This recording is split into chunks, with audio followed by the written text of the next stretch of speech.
Hello, good morning and welcome to Joy News Desk with me, Apeatse. Coming up, 3 students of SHTS stabbed in 3 separate incidents. We tell you about the details and police investigations into that incident. Also, today marks exactly 1 week since the Apeatse explosion. We are back in the community as the community assembles for a memorial. And also 3 people, including a Chinese, are in police custody in connection with the wrongful use of a skidder to cart log on the Apeatse Road in the Ashanti region. We have the latest. For details of these plus business and sports, stay with us for this edition. You're welcome. My name is Apeatse.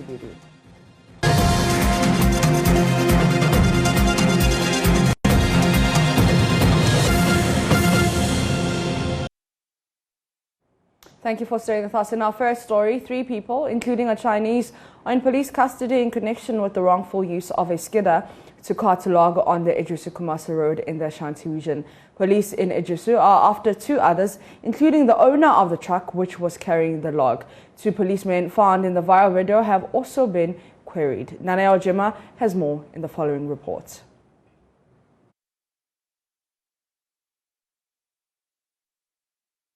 I've asked the commander to get me all those who are involved in doing what they did. It was so dangerous, everybody has been complaining about it. Because the sawmill is a local sawmill, he's been there, he has contacted the owner of the sawmill, so the driver, I'm sure, together with the owner, will be brought to the police station this morning. Because the skidder was bringing the log, they wanted to ensure that they stop all the cars to allow the skidder to be able to carry the log away. So that is why he was there to control traffic. The commander even queried his men that the was there, and then he stopped the cars to allow the skidder to be able to carry the log to the sawmill. We have just begun investigation. What he is doing is, we shall also be doing ours. So at the end of the day, whoever is involved in that dangerous act will not be spared.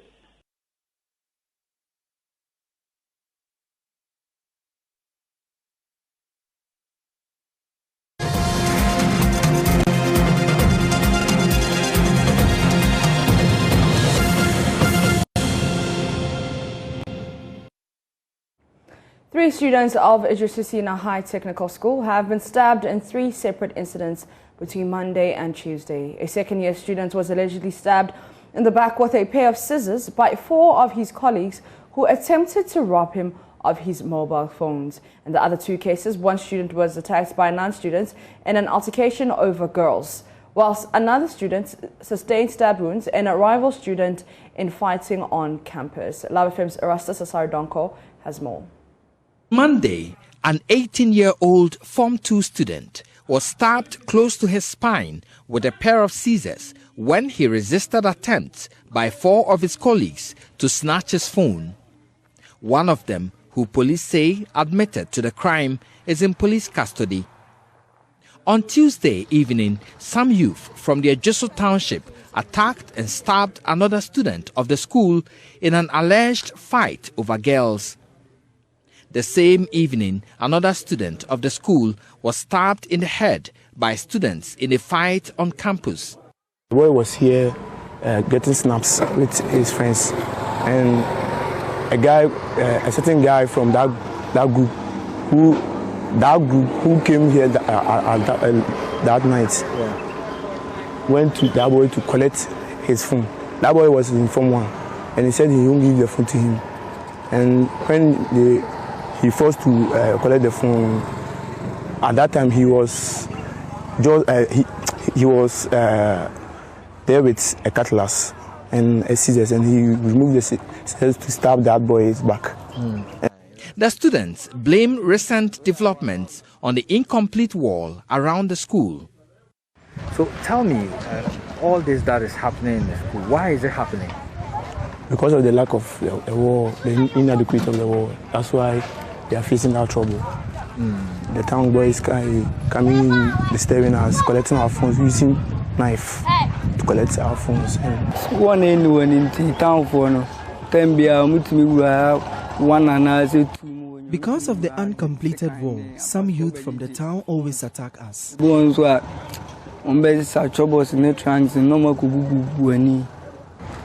So at the center of all this infighting between student groups and the townsfolk is the curtailment of the school's wall right here. Now, this is where the school's wall currently ends, but the property of the school or the school's compound extends as far as the eye can see over there.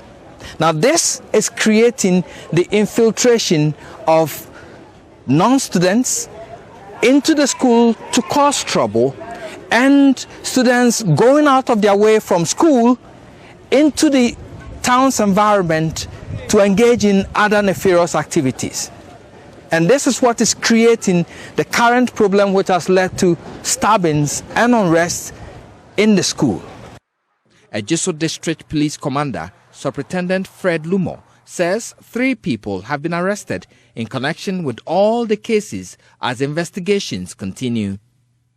Meanwhile, the Ejiso Municipal Security Council is expected to visit the school on Thursday. Samuel Odro Frimpong heads the council. I've told the assembly officers and the headmistress that tomorrow when we come there, we shall all go there and look at how best we can do the fencing to ensure that we get a win-win situation. So that's what we are going to do at the moment. Reporting for Joy News, Erastus Asaredonko, Ejiso, Ashanti region. The Ghana Ambulance Service at Nkwawi in the Achima North Biaja municipality says some residents shun their services, perceiving them for COVID-19 management team. Senior Emergency Medical Technician Kobana Edu says some communities get scared anytime the ambulance arrives, thinking they're in for COVID-19 patients. The Nkwawi Ambulance Service started operations in March last year. They have since attended to 988 cases. Senior Emergency Medical Technician Kwabna Edu says working in the area has been challenging as residents perceive anyone being picked by the ambulance as a COVID-19 patient. Attending emergency cases therefore becomes difficult. Mr. Edu says the service has to bridge the gap by 80% through massive education in collaboration with the local assembly. Unfortunately, we came at a time where the COVID pandemic had just, had come in the country. People had their issues with education. I think people were confusing us with we dealing with COVID cases. So people were much afraid of our cases, or of our duties actually. Whenever they see an ambulance coming in, definitely they would think you are coming in for a COVID case or attending a COVID emergency. But through education and through the help of our assembly too, I think we were able to bridge the gap between people understanding our core mandate as emergency medical technicians in the district. So basically now, I think irrespective of whatever challenges, we are now at least 80% doing well. The constituents say they were ill-informed about the operations of the ambulance. That was the duration when they came. Even when they see the car, they term it as COVID car. You have to let the people know that no, they were not there just for the COVID patient, but they are there for us in terms of emergencies. It's a ambulance not just a COVID-19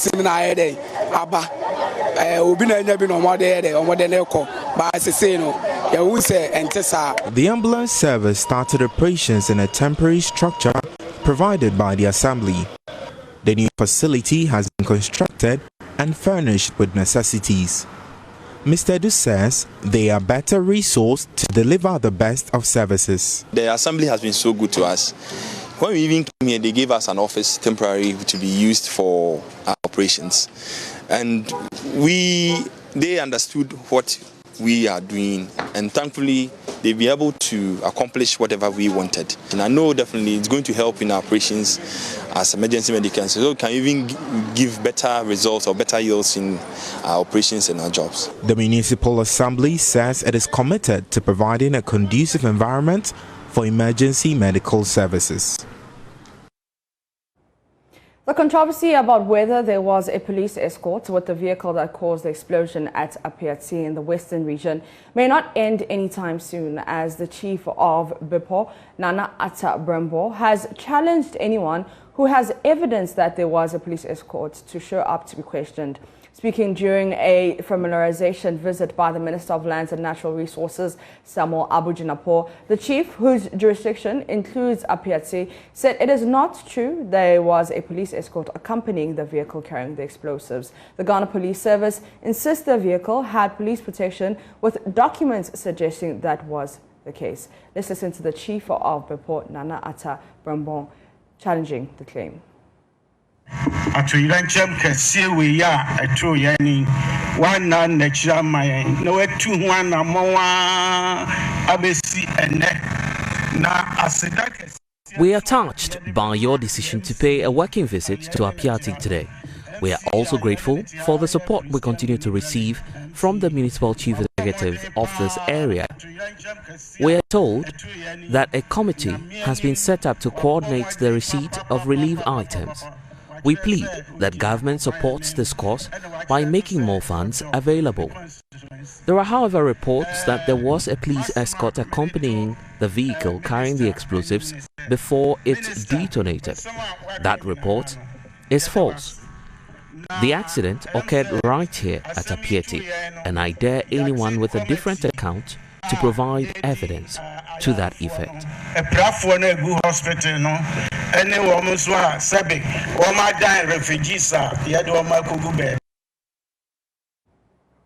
In his response, the Lands and Natural Resources Minister Samuel Abujinapo urged the residents not to allow anyone to incite them against the government. He says the government has more plans to continue with the enormous support it has provided so far and will ensure the reconstruction of their community.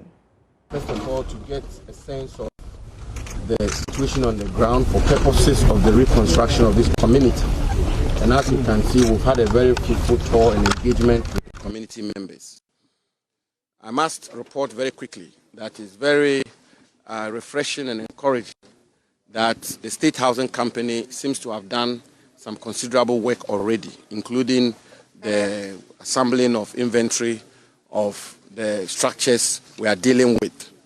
Essentially, President Akufo-Addo is committed that government will take the necessary steps to reconstruct the Apeatse community. And as you know, yesterday on his instructions, I launched the Apeatse Support Fund, which is to raise the requisite resources to support the community members, as well as be used for the reconstruction of this community. And therefore, we are very excited to be here, and we've done some very good work. The minister, who is responsible for housing, has had a good sense of what is at stake. And from here, we will put in place the necessary framework and mechanism to move forward with the steps towards the reconstruction of this community. What is important, what I have to emphasize, is that government is extremely committed to unleash the necessary responses to this disaster. Because this is a government that is determined to rebuild this community, support the community members, and make sure that the situation here is returned to normal. At a press briefing, Lands and Natural Resources Minister Samuel Abujinapo said investigations into the matter will be fair and comprehensive. I had a meeting with the chamber, and the chamber brought this matter to my attention. They've since written to my office. It's a very important factor that we have to consider in the decisions we take moving forward. We need to assemble the basic facts before we can take a decision as to whether to lift the ban or not, and the Minerals Commission is engaged in that work. The investigations will be fair, it will be comprehensive, and it will be anchored on integrity. Let's wait for the outcome of the investigations.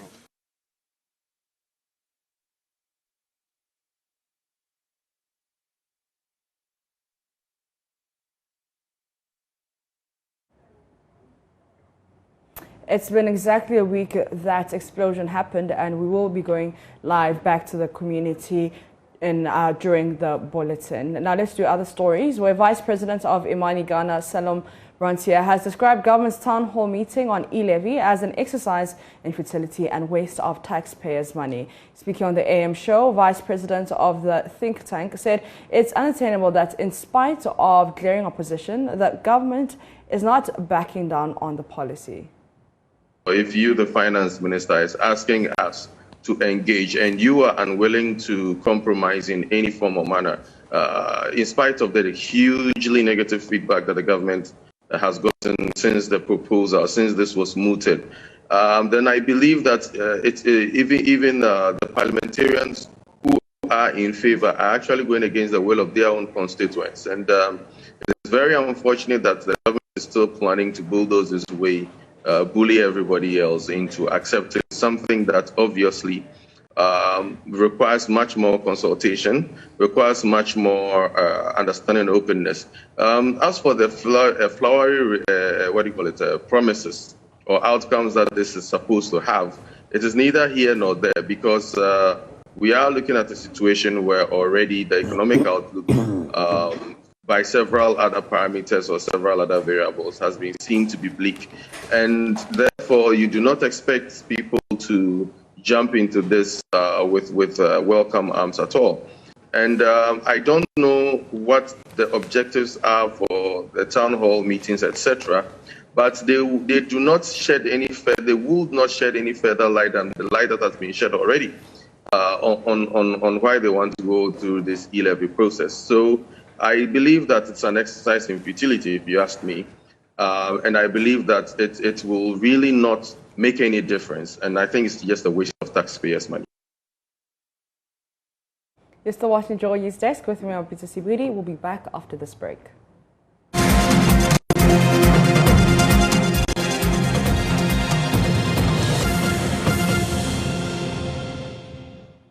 You're welcome back. Now, the majority of Ghanaians never got tested for COVID-19, and that's the latest revelation from the Ghana Statistical Service Household and Job Tracker Survey. The survey further reveals fear of stigma as the predominant reason people did not get tested. Those who ascribe fear for their failure not to test represent 37.8% of the respondents. The survey focused on the impact of the third wave of the COVID-19 pandemic. My colleague Ernest Brenner joins me via Zoom with more on this survey.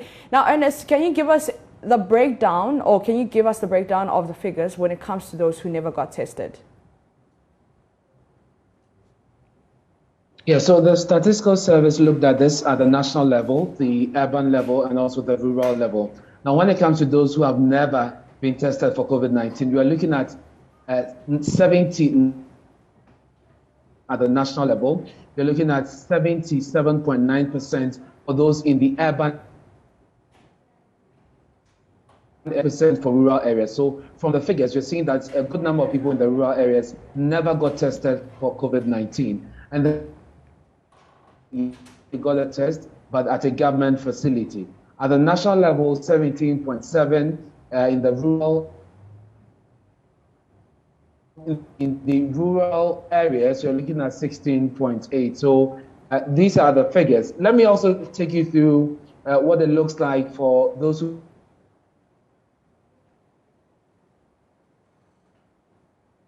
17. I beg your pardon. Nationally, you're looking for at 3.4%. At the urban level, you're looking at 2.0%. So that is what it is, Mavs. But also, when people were asked if in their community, 1.8% indicated that either none or only few people got tested for.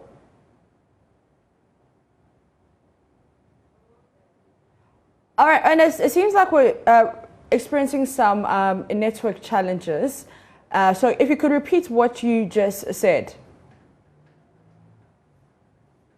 So from the figures, we are seeing that at the national level, 79.4% of the respondents actually never got tested. When you break this down to rural urban, you're looking at areas not getting tested for COVID-19, and that figure is 81.8%. And in the urban areas, you're looking at 77.9%. And Ernest, interestingly, just 5.9% of the respondents said the unavailability of or distance to a testing facility is the reason for not getting tested. I'm interested in knowing what percentage of people did not get tested because of that.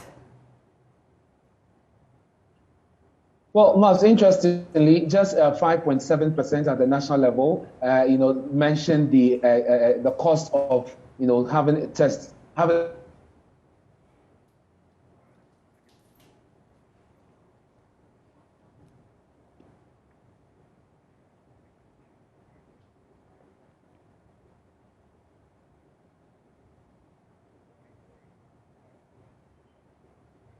It seems like we're experiencing some network challenges with my colleague Ernest Kojumeni. But let's go to Victor Boating Osu, who's the project coordinator, and he joins us more.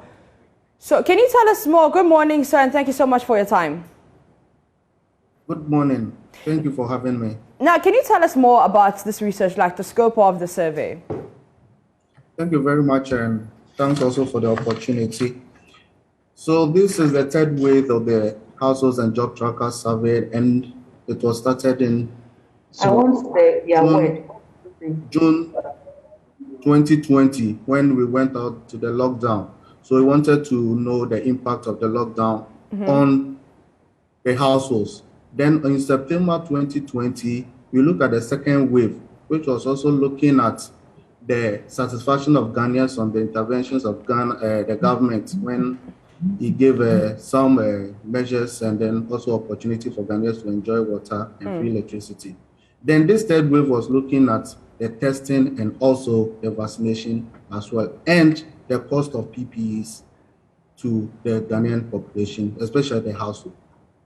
So in all, we had 2,370 households responding for the Model A questionnaire, and then 1,684 also responding for the Model B, because the questions were in two models. The Model A was addressing to the household's entirety, and the Model B was for, it was targeting children between the ages of 0 and 17 to see the impact of COVID on the children. Thank you.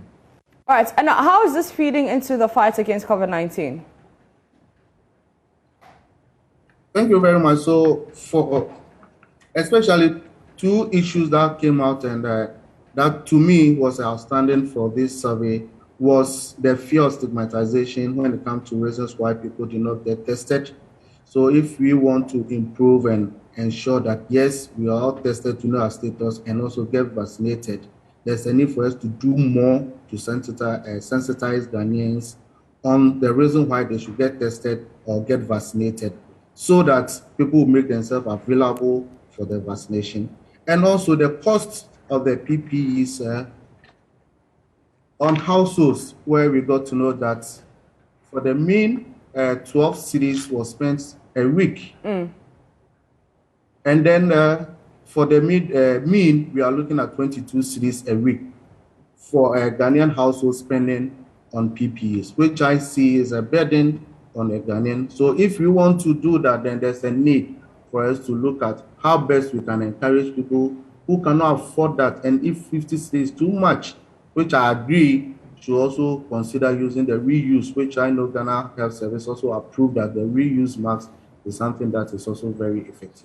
All right, thank you very much. That is Victor Boating Osu, who's a project coordinator for the Ghana Statistical Service Household and Job Tracker Survey. So he's been giving us more updates. But let me go back to my colleague Ernest Kojumeni for some of the figures. Ernest, if you can hear me, let's pick up those figures again.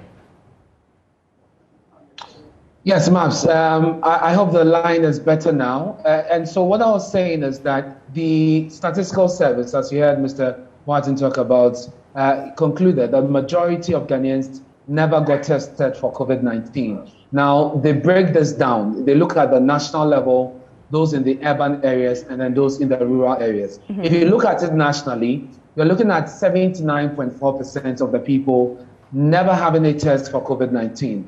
At the urban level, we are looking at 77.9%. And then in the rural areas, 81.8%. But there's also the figure for those who tested at the government facility and those who got tested at a private facility. Yeah. From the figures provided by the Statistical Service, you have more people testing at a government facility. Nationally, 17%. At the urban level, 18%. Rural areas, 16%. But when it comes to the private facility, you're looking at 3% for the national, 4% for urban, and 2% for the rural areas. So that is what the figures are looking like. But when asked if people in their community get tested when showing COVID-19 symptoms, 81.8% indicated that either none or only few people got tested for COVID-19 maps. All right, let me go back to the project coordinator, Mr. Boateng. Mr. Boateng, which areas of the survey should be cause for worry and why?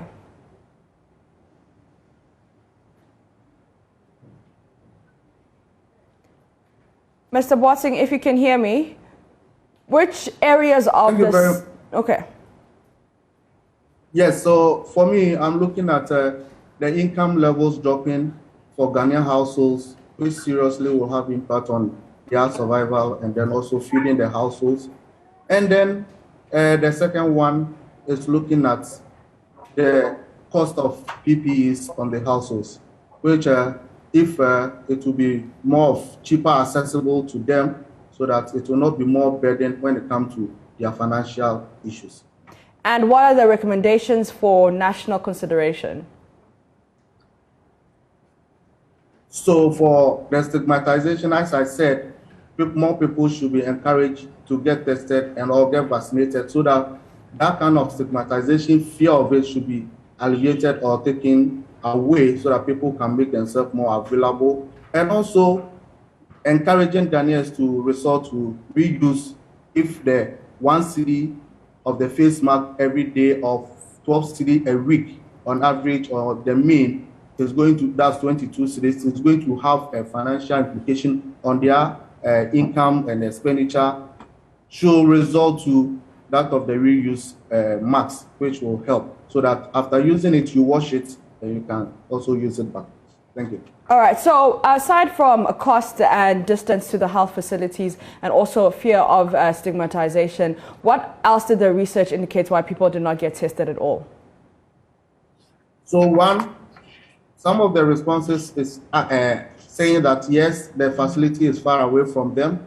Others are also from the survey saying that the facility is very far from wherever they are, and also getting the fear of getting infected at the testing site, which is also very interesting. So that if we educate more, put the measures in place, telling Ghanaians that yes, you can go there, get tested, but all protocols will be observed so that they will not be infected, is something that we should encourage.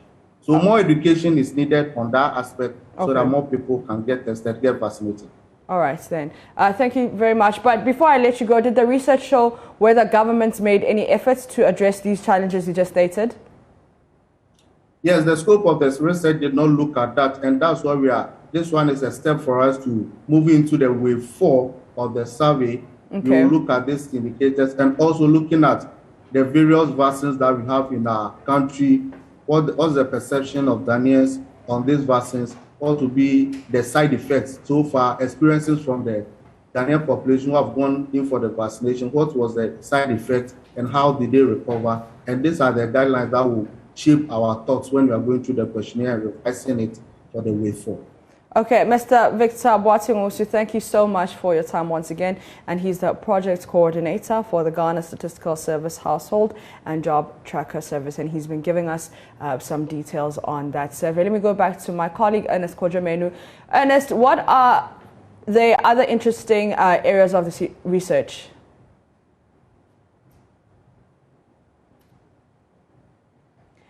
Ernest, if you can hear me, please just unmute yourself. Yeah.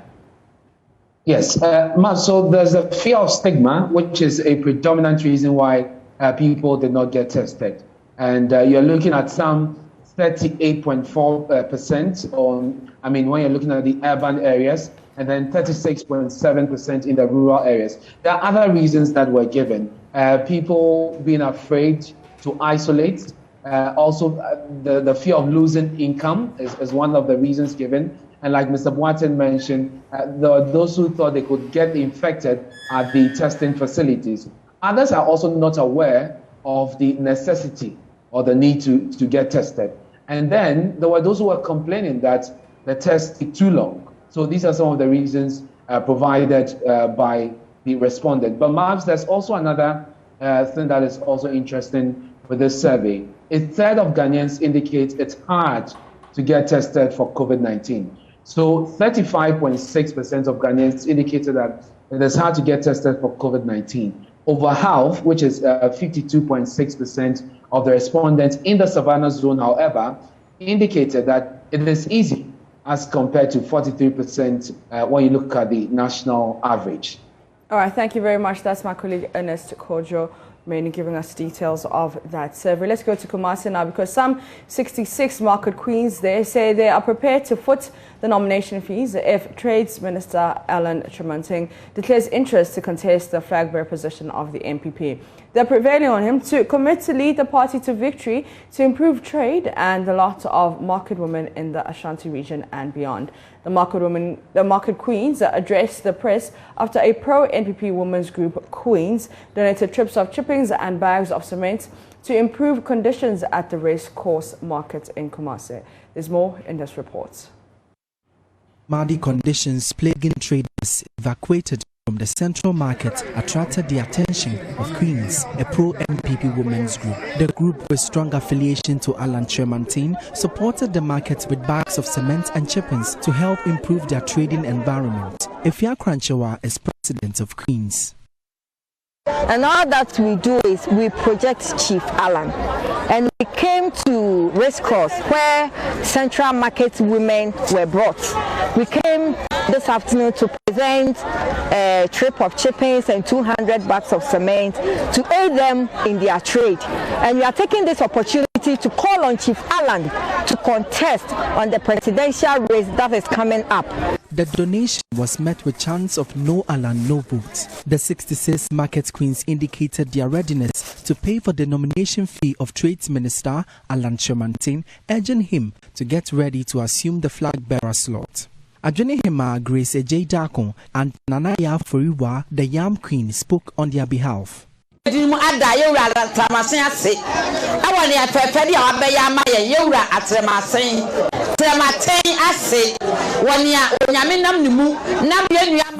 Honorable Alan Tremanting for the intervention. The post de mano a juma and waduma. Now I am papa, you are Tremanting. So about papa, a very bakwaswamaye. And we say, and you are Tremanting, you are the Tuano. What here you are Kaye, and may a better hand song, and better chim. What Alan Cash has done for us is beyond our imagination. Anita Sewajuge's reports read to you. You're still watching Joy News Desk. Up next is business.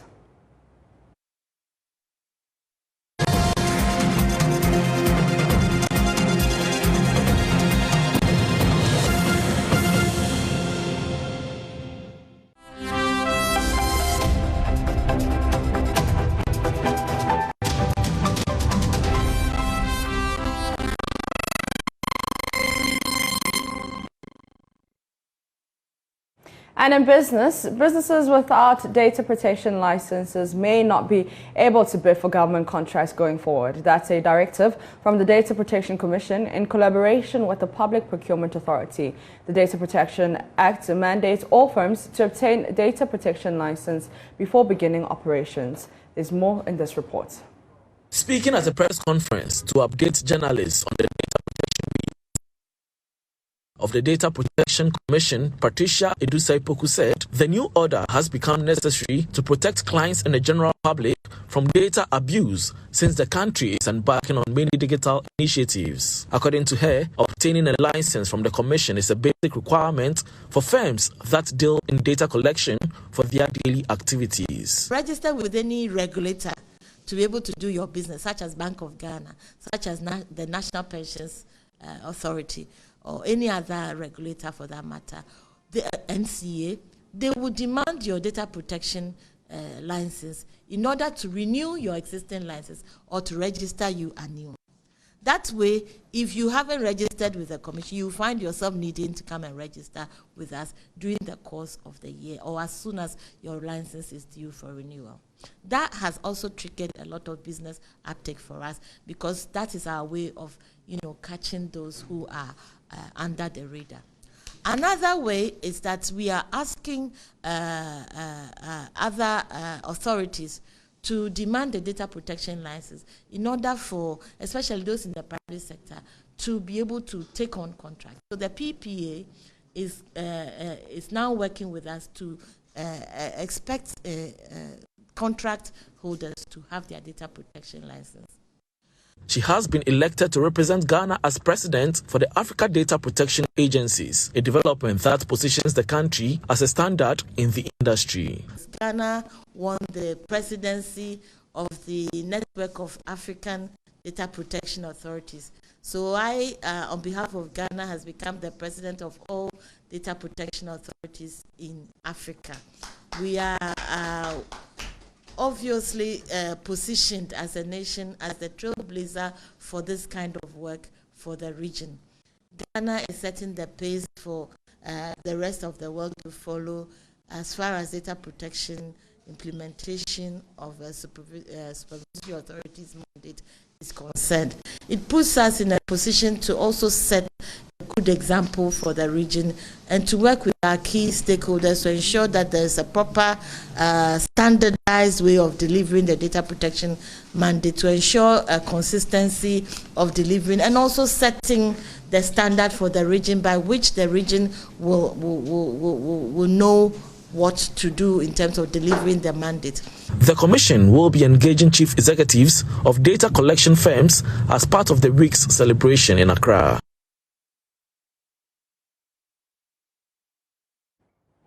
Ghana's exports were undervalued by an estimated $8.3 billion between 2011 and 2017. This is according to research findings by a consortium including the Institute of Statistical, Social and Economic Research.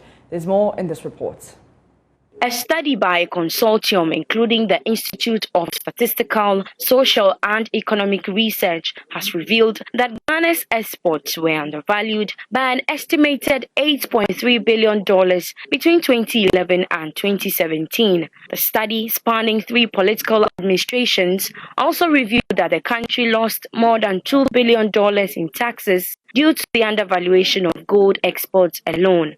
Apeatse and its partners, including the Graduate Institute of Geneva, undertook the study as part of the illicit financial flow research project funded by the Swiss Program for Research Development. Here is senior economics researcher at Apeatse and member of the research team, Dr. Ama Ahinikujo. We estimated that gold was abnormally undervalued. I'm not sure whether you can see.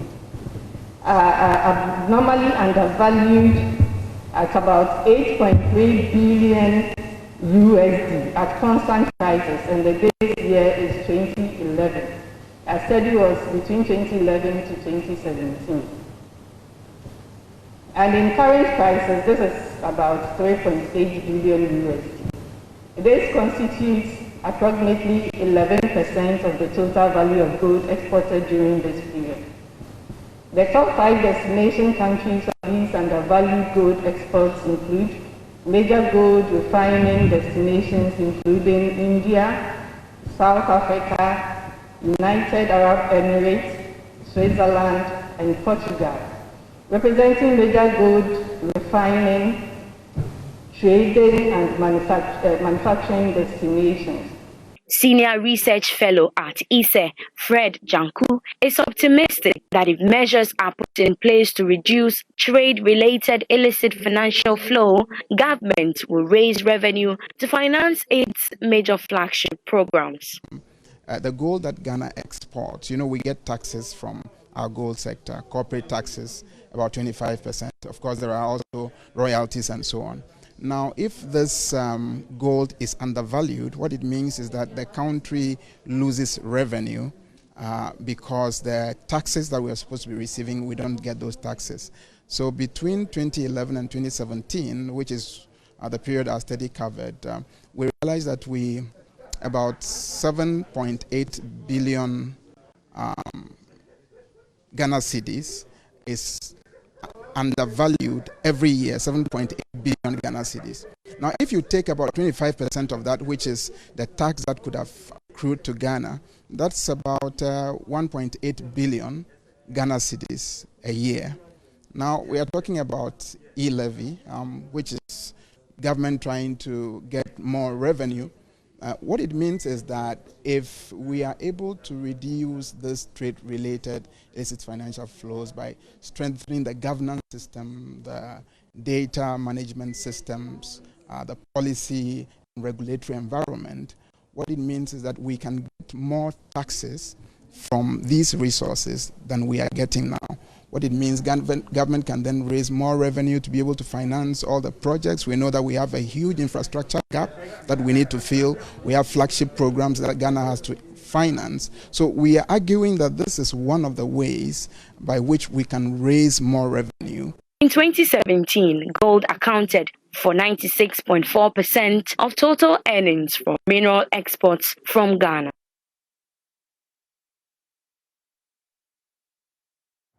That's it for business. Up next is sports.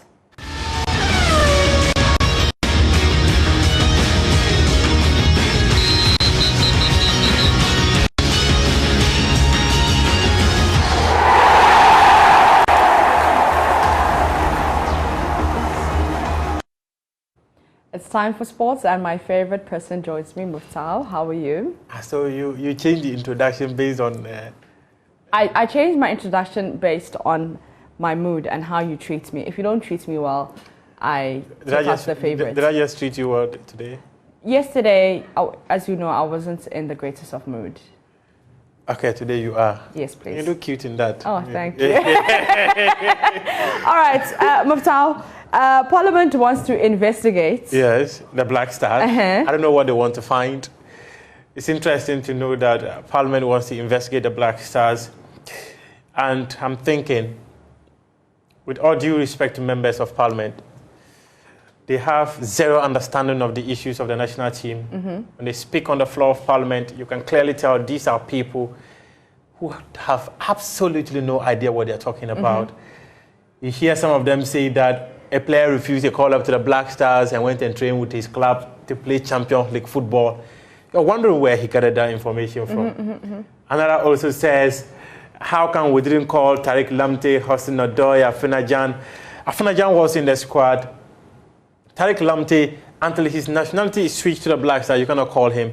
Colin Hossein Odoi, until his nationality is switched to play for Ghana, you cannot call him. And he'll be fully available to play for the Black Stars in November 2022. So I'm wondering why members of Parliament will go on the floor of Parliament and say some of the non-existent things. And my problem is actually that they have access to first-hand information. Yeah, definitely. If you want to get the information, just place a call. The person will give you the information you are looking for.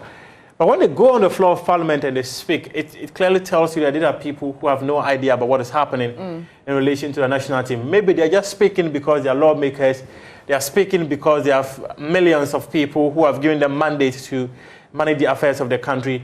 But I think that sometimes they should be measured in some of the things they want to do. For instance, you want to go and investigate the Black Stars. I can tell you on authority they're going to find nothing. Okay. They're going to find nothing because I'm not sure you're going to call the coach to tell you what the problem is in the national team, and the coach is going to tell you everything. And whether the coach tells you everything or not, they're going to take them hook, line, and sinker. Yeah. What probably players would tell me, what a coach would tell me, what a management committee member would tell me, they're never coming to tell you such stories. Yeah. Because when they tell you, you're going to go on the floor of Parliament and put together reports saying that these were the findings you gathered so far. So I don't think that the investigation is going to bring out anything. Even when the Black Stars were doing so well, making it to the semi-final of every single tournament, year in, year out, we had the Parliamentary Select Committee always been mandated to investigate the national team, why they failed to win it, why they got to this stage and did not get to that stage and all that. And I'm looking at a Parliament that has clearly no idea about what is happening in relation to their national team. And they're just going to maybe go into an exercise of futility because they're never going to come up with anything. I'm yet to see any concrete document put together by Parliament saying that these are the problems that have engulfed Ghana football over the years, and these are the things we must do to find solutions to them. Yeah. It's not a matter of going on the floor of Parliament to speak passionately. It's about understanding the issues. It's not a matter of going to the floor of Parliament and speaking passionately, but it's about understanding the issues. And that's how we end Joy News Desk. That was Joy Sports with my favorite person, Muftau. For more news, you can log on to myjoyonline.com. My name is Apeatse CBD.